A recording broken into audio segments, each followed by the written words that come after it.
수를 어떻게 세죠? 바보 같은 질문이라고 생각할지도 모릅니다. 하지만 정말로 수를 어떻게 셀까요? 예를 들어 봅시다. 여기 A, B, C, D라는 4개의 원소를 가진 집합이 있습니다. 그런데 이 집합이 4개의 원소를 가졌다는 걸 어떻게 알 수가 있죠? 당연히 손가락으로 세보면 되겠죠. A 1개, B 2개, C 3개, D 4개 이렇게 되니까 이 집합은 4개의 원소를 가진 게 되겠죠. 즉 우리는 A, B, C, D라는 이 집합에서 1, 2, 3, 4로 가는 1대1 대응을 만든 것이 됩니다. A는 1로, B는 2로, C는 3으로, D는 4로 가는 1대1 대응을 잡은 것이 되죠. 또 다른 예를 들어봅시다. 어떤 집합은 원소의 수가 너무 많아서 원소가 정확하게 몇 개인지 나열할 수 없을 정도일 수도 있습니다. 예를 들어 이 집합을 봅시다. 이 집합은 A, B, C, D 5개의 알파벳을 3번 나열해서 만들 수 있는 모든 순서쌍들의 집합입니다. 이 집합의 원소는 눈으로 보기에는 너무 많지만 그래도 하나씩 세다 보면 전부 다 셀 수 있습니다. AAA는 하나, AAB는 둘 이렇게 쭉 세다 보면은 결국 이 집합의 원소는 총 125개라는 사실을 알 수 있게 됩니다. 그러므로 우리는 이렇게 정리를 할 수가 있습니다. X의 원소가 N개라는 사실은 X와 N보다 작거나 같은 양의 정수들의 집합 사이에 1대1 대응이 있다라는 것으로 우리가 정리를 할 수 있습니다. 그리고 X가 유한 집합이라는 것은 X의 원소가 어떤 유한한 정수이다. 즉 어떤 양의 정수 N에 대하여는 X와 N보다 작거나 같은 양의 정수들의 집합 사이에 1대1 대응이 있다라는 것으로 정리를 할 수가 있습니다. 물론 X는 공집합이 아니어야겠죠. 그렇다면 무한대는 어떨까요? 무한대에서는 우리가 알고 있던 것과는 조금 다른 현상이 발생합니다. 무한집합의 예를 한번 들어봅시다. 모든 양의 정수의 집합, 모든 실수의 집합, 또는 양의 정수를 개수하는 모든 다항식들의 집합, 이런 것들이 무한집합이겠죠. 이런 무한집합은 유한집합과 다르게 어떤 1, 2, 3, 4, n으로 가는 집합을 가져와도 1대1 대응이 존재할 수 없게 됩니다. 그러므로 우리는 무한집합을 다음과 같이 정리할 수 있습니다. 무한집합은 물론 유한집합이 아닌 집합이겠죠. 그런데 우리가 유한집합을 정의한 방식을 살펴보면 이것은 무엇과 같은 말이냐면 모든 정수 n에 대하여도 x와 n보다 작거나 같은 양의 정수들의 집합 사이에 1대1 대응이 없다는 것과 동치가 됩니다. 물론 여기서도 공집합이 아니어야겠죠. 다시 x의 원소가 n개인 것의 정의를 살펴봅시다. 우리는 x의 원소가 n개인 것을 x와 n보다 작거나 같은 양의 정수들의 집합 사이에 1대1 대응이 있는 것으로 정의를 했습니다. 그런데 이 말은 무슨 뜻이냐면 x의 원소의 개수가 n보다 작거나 같은 양의 정수의 원소의 개수와 같다라는 의미입니다. 왜냐하면 n보다 작거나 같은 양의 정수들의 집합의 원소의 개수가 n개라는 사실은 이미 알고 있으니까요.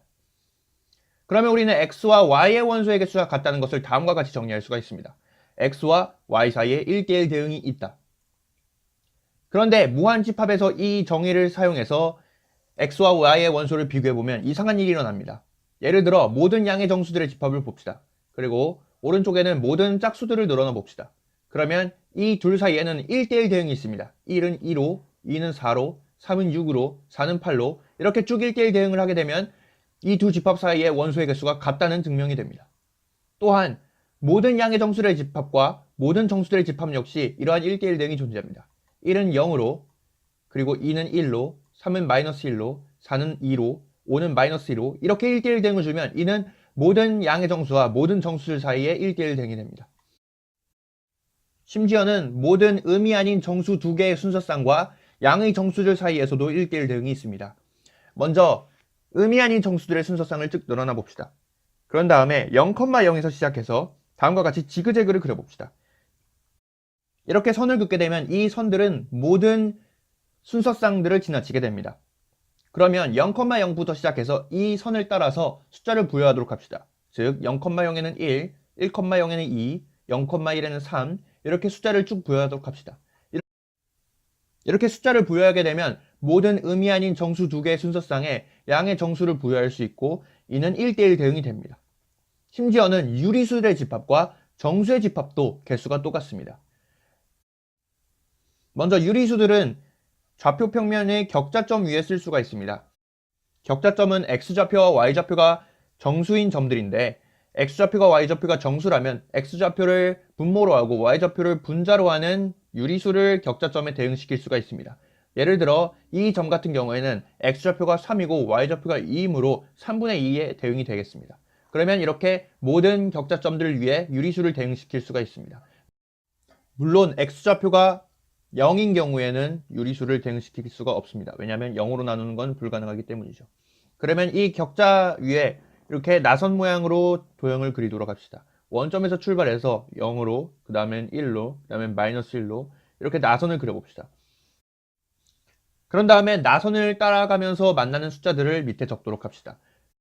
그런데 두 번 만나는 숫자들은 넘어가도록 합시다. 즉 처음엔 0을 만나고 그 다음엔 1을 만나고 그 다음엔 마이너스 1을 만나고 그 다음에 나온 숫자는 0이지만 0은 한 번 나왔으므로 건너뛰고 1과 마이너스 1도 마찬가지로 건너뜁니다.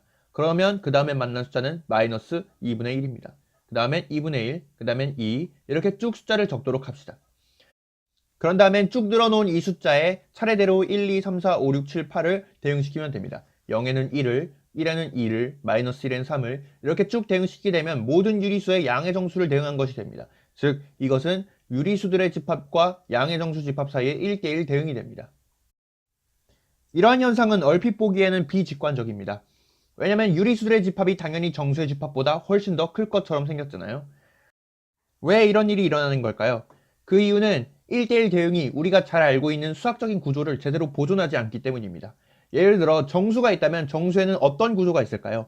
예를 들어 크기를 비교할 수도 있고 덧셈을 할 수도 있고 뺄셈을 할 수도 있고 곱할 수도 있고 나눌 수도 있습니다.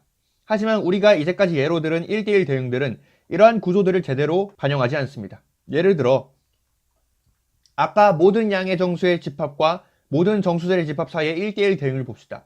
6과 7을 비교해보면 당연히 7이 6보다 크겠죠. 그런데 오른쪽에서는 마이너스 3이 더 이상 3보다 크지 않습니다. 즉 이러한 1대1 대응은 크기 순서를 보존하지 않습니다.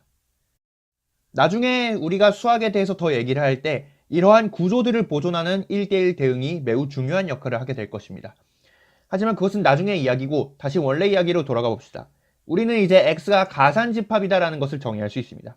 x가 가산집합이다라는 것은 x와 모든 양의 정수 집합 사이에 1대1 대응이 있다는 뜻입니다. 그런 이런 질문을 던질 수도 있을 것 같아요. 가산집합이 아닌 무한집합이 있을까요? 왜냐하면 가산집합이라는 것은 결국 셀 수 있는 집합이라는 뜻인데 모든 집합이 셀 수 있을 것처럼 생겼습니다. 왜냐하면 실수 같은 경우에도 셀 수는 있죠.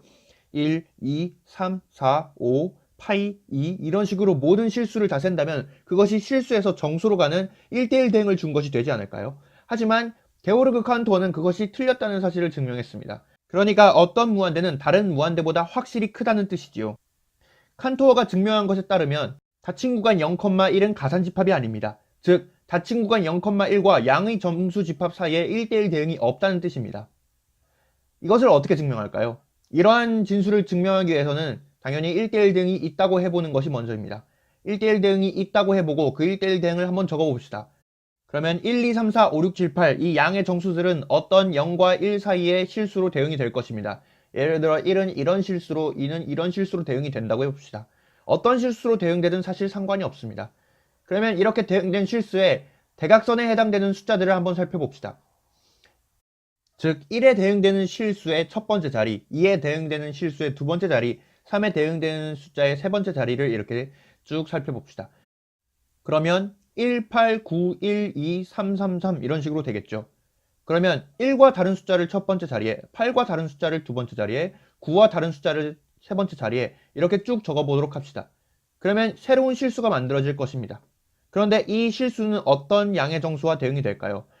아마 어떤 양의 정수와도 대응이 되지 않을 것입니다. 왜냐하면 어떤 양의 정수 n을 갖고 와도 n과 대응되는 실수와 이 실수에는 n번째 자리가 다를 것이기 때문이죠. 그것은 우리가 이 실수를 구성한 방법에 의해서 증명됩니다. 즉, 양의 정수의 집합들은 0과 1 사이의 실수들의 집합보다 개수가 작은 것입니다. 여기서 물론 작다는 말을 우리가 엄밀하게 정의를 하지 않았으므로 정의할 필요가 있겠죠. x의 원소의 개수가 y의 원소의 개수보다 작거나 같다라는 뜻은 x에서 y로 가는 1대1 함수가 있다는 뜻입니다. 물론 이 1대1 함수는 1대1 대응일 필요는 없습니다. 예를 들어 양의 정수에서 0과 1 사이의 실수로 가는 1대1 함수는 이렇게 잡을 수 있습니다. 1은 1로 보내고 2는 2분의 1인 0점으로 보내고 3은 3분의 1인 0.3333으로 보내고 4는 4분의 1인 0.25로 보내면 됩니다. 이렇게 하면 단수함수가 됩니다. 그러므로 우리는 무한집합 중에서 가산집합보다 더 원소의 개수가 많은 집합이 있다는 사실도 알았습니다. 그러면 우리는 비가산집합을 정리할 수 있습니다. 무한집합 x가 비가산집합이라는 것은 x와 양의 정수 집합 1, 2, 3, 점점점 사이에 1대1 대응이 없다라는 것과 같은 뜻입니다. 요약하자면 우리는 4개를 정의했습니다. 유한집합, 무한집합, 그리고 무한집합 중에서도 가산집합, 무한집합 중에서도 비가산집합을 정의했습니다. 여기서 끝내면 아쉬움으로 더 공부를 많이 하고 싶은 우리 구독자분들을 위해서 제가 연습 문제 하나를 정했습니다. 사실 칸토어가 증명한 것은 0과 1 사이의 실수가 모든 양의 정수의 집합보다 크다는 것은 아닙니다. 그것과는 약간 다른 내용인데 먼저 x의 x제곱이라는 집합을 다음과 같이 정리할 수 있습니다. x의 x제곱은 x에서 x로 가는 모든 함수들의 집합입니다. 그러므로 만약 x가 양의 정수라면 x의 x제곱은 양의 정수에서 양의 정수로 가는 모든 함수들의 집합이 되겠죠. 칸토어는 공집합이 아닌 x가 있을 때 x의 x제곱은 항상 x보다 원소의 개수가 더 많다는 사실을 증명했습니다. 이것을 증명하기 위해서는 아까와 같은 논증을 비슷하게 사용하면 됩니다. 한번 도전해보시고 풀이를 한다면 댓글로 남겨주세요.